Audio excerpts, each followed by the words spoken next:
السلام عليكم ورحمة الله وبركاته. بسم الله الرحمن الرحيم. الحمد لله رب العالمين. الصلاة والسلام على أشرف المرسلين. أما بعد. ಆತ್ಮೀಯ ಸ್ನೇಹಿತರೆ, right to A YouTube ಚಾನಲ್ಗೆ ಸ್ವಾಗತ. ಪ್ರೀತಿಯ ವೀಕ್ಷಕರೇ, ಸಿಹಿರಿನಿಂದ ಕಣ್ಣು ದೃಷ್ಟಿಯಿಂದ ಹಲವು ನೋವುಗಳನ್ನು ಅನುಭವಿಸುತ್ತಿರುವ ಹಲವು ಜನರಿದ್ದಾರೆ ನಮ್ಮೆಡೆಯಲ್ಲಿ. ದಾರಿದ್ರ್ಯದಿಂದ ಕಷ್ಟಪಡುವವರು, ಮಾರಕ ರೋಗಗಳಿಂದ ಕಷ್ಟಪಡುವವರು. ಅಲ್ಲಾಹು ಜಲ್ಲ ಜಲಾಲುಹು ಎಲ್ಲ ವಿಧದ ನೋವುಗಳಿಗೂ ಕಷ್ಟಗಳಿಗೂ ಪರಿಹಾರ ನೀಡಲಿ. ಪ್ರೀತಿಯ ವೀಕ್ಷಕರೇ, ನಿಮಗೆ ಉಪಕಾರಪ್ರದವಾದ ಒಂದು ಇಲ್ಮು ಹೇಳಿಕೊಡಲೇ? ಪ್ರೀತಿಯ ವೀಕ್ಷಕರೇ, ನಿಮ್ಮ ಮನೆಯಲ್ಲಿ ಒಂದು ಹಿಡಿ ಅಕ್ಕಿ ತೆಗೆಯಲು ಇದೆಯೇ? ಆದರೆ ಒಂದು ಹಿಡಿ ಅಕ್ಕಿ ತೆಗೆದು ಅದನ್ನು ನಿಮಗೆ ನಿಮ್ಮ ಕೈಯಲ್ಲಿ ಹಿಡಿಯಲು ಆಗದಿದ್ದರೆ ಒಂದು ಲೋಟದಲ್ಲಿ ಹಾಕಿದರೂ ಸಾಕು. ಅಕ್ಕಿ ತೆಗೆಯುವುದು ಕೈಯಿಂದಲೇ ಆಗಬೇಕು, ಲೋಟದಿಂದ ಆಗಲ್ಲ. ನಂತರ ಅದಕ್ಕೆ 111 ಸಲ ಯಾ ಗನಿಯು ಯಾ ಅಲ್ಲಾಹ್, ಯಾ ಗನಿಯು ಯಾ ಅಲ್ಲಾಹ್, ಅಲ್ಲಾಹನ ಪವಿತ್ರವಾದ ನಾಮ ಹೇಳಿ ಮಂತ್ರಿಸಿ. ಈ ಥರ 111 ಸಲ ಹೇಳಬೇಕು. ಐಶ್ವರ್ಯ ಇರುವವನು ಅಲ್ಲಾಹು. ಈ ಲೋಕದಲ್ಲಿ ಯಾರಾದರೂ ಸಂಪನ್ನರು ಇದ್ದಾರಾ?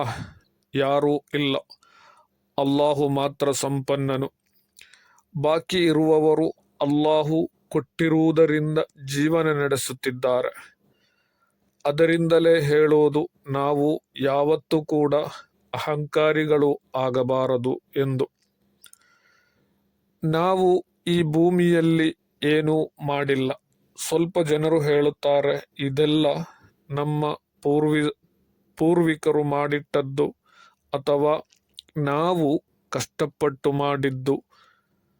ಏನೇ ಕಷ್ಟಪಟ್ಟರೂ ಅಲ್ಲಾಹು ಕಡೆದೆ ನಿನಗೆ ಯಾವುದೇ ಸಂಪತ್ತು ಸೇಕರಿಸಲು ಸಾಧ್ಯವಿಲ್ಲ.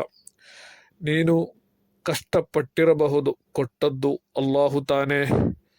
ನೀನು ನಿನ್ನ ಸಂಪತ್ತು ಎಲ್ಲವೂ ಅಲ್ಲಾಹನದ್ದೇ. ಅವನಿಗೆ ಮಾತ್ರ ನಮ್ಮನ್ನು ರಕ್ಷಿಸಲು ಸಾಧ್ಯ. ಇನ್ನು ಎರಡನೆಯದಾಗಿ ಹೇಳಬೇಕಾದ ದಿಕ್ರ್, ಅದು 112 ಸಲ ಹೇಳಬೇಕು. ಯಾ ಮುಗ್ನಿ ಯಾ ಅಲ್ಲಾಹ್, ಯಾ ಮುಗ್ನಿ ಯಾ ಅಲ್ಲಾಹ್. ಇನ್ನು ಮೂರನೇದಾಗಿ ಯಾ ಬಾಸಿತು ಯಾ ಅಲ್ಲಾಹ್, ಯಾ ಬಾಸಿತು ಯಾ ಅಲ್ಲಾಹ್ 113 ಸಲ ಹೇಳಬೇಕು. ಇನ್ನು ನಾಲ್ಕನೆಯದಾಗಿ ಯಾ ಮಾಲಿಕುಲ್ ಮುಲ್ಕ್, ಇದು 114 ಸಲ ಹೇಳಬೇಕು. ಯಾದಲ್ ಜಲಾಲಿ ವಲ್ಲಿಕ್ರಾಮ್, ಇದು 115 ಸಲ ಹೇಳಬೇಕು. ಅಲ್ಲಾಹನ ಪವಿತ್ರವಾದ ಇಸ್ಮು, ಇದು ಒಂದೊಂದಾಗಿ. ಈಗ ಮೊದಲಿಗೆ ಯಾ ಗನಿಯು ಯಾ ಅಲ್ಲಾಹ್ ಅಂತ ಹೇಳಿ ಅದು 101 ಸಲ ಹೇಳಿ, 111 ಸಲ ಹೇಳಿ, ಅದನ್ನು ನಾವು ತೆಗೆದಿಟ್ಟಂತಹ ಆ ಅಕ್ಕಿಗೆ ಮಂತ್ರಿಸಿ ಇಶ್ವಿ ಇಶ್ವಿ ಇಶ್ವಿ ಅಂತ ಓದಬೇಕು. ಅದೇ ರೀತಿ ಯಾ ಮುಗ್ನಿ ಯಾ ಅಲ್ಲಾ 112 ಸಲ, ಯಾ ಬಾಸಿತು ಯಾ ಅಲ್ಲಾ 113 ಸಲ, ಯಾ ಮಾಲಿಕುಲ್ ಮುಲ್ಕ್ 114 ಸಲ ಹೇಳಬೇಕು. ಅದೇ ರೀತಿ ಯಾದಲ್ ಜಲಾಲಿ ವಲ್ಲಿಕ್ರಾಮ್ 115 ಸಲ ಹೇಳಬೇಕು. ಅಲ್ಲಾಹನ ಪವಿತ್ರವಾದ ಇಸ್ಮು ಒಂದೊಂದಾಗಿ ಹೇಳಿ ಆ ಅಕ್ಕಿಗೆ ಇಶ್ಫಿ ಇಶ್ಫಿ ಎಂದು ಊದಬೇಕು. ನಂತರ ಸೂರತುಲ್ ಕುರೈಶ್ 7 ಸಲ ಓದಿ ಆ ಅಕ್ಕಿಗೆ ಇಶ್ಫಿ ಇಶ್ಫಿ ಇಶ್ಫಿ ಎಂದು ಊದಿರಿ. ನಂತರ ಸೂರತುಲ್ ಮಾಊನ್ 7 ಸಲ ಓದಿ ಊದಬೇಕು. ಅದು ಕೂಡ ಇಶ್ಫಿ ಇಶ್ಫಿ ಅಂತ ಓದಿ ಊದಬೇಕು. ನಂತರ ಸೂರತುಲ್ ಕೌಸರ್ 7 ಸಲ ಓದಿ ಊದಬೇಕು.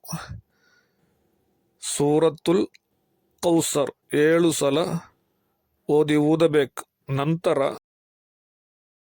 ಸೂರತ್ತು ತೌಬದ ಕೊನೆಯ 2 ಆಯತ್ತು, ಲಕದ್ ಜಾಅಕುಂ ರಸೂಲುಂ ಮಿನ್ ಅನ್ಫುಸಿಕುಂ, ಈ ತರ ಬರುವಂತಹ ಈ ಆಯತ್ತನ್ನು 1 ಸಲ ಓದಿ ಆ ಅಕ್ಕಿಗೆ ಊದಬೇಕು. ಮರೆಯದಿರಿ, ಪುನಃ ಹೇಳುತ್ತೇನೆ ಕೇಳಿ. ಯಾ ಗನಿಯು ಯಾ ಅಲ್ಲಾ 111 ಸಲ, ಯಾ ಮುಗುನಿ ಯಾ ಅಲ್ಲಾ 112 ಸಲ, ಯಾ ಬಾಸಿತು ಯಾ ಅಲ್ಲಾ 113 ಸಲ, ಯಾ ಮಾಲಿಕುಲ್ ಮುಲ್ಕ್ 114 ಸಲ, ಯಾದಲ್ ಜಲಾಲಿ ವಲ್ ಇಕ್ರಾಮ್ 115 ಸಲ.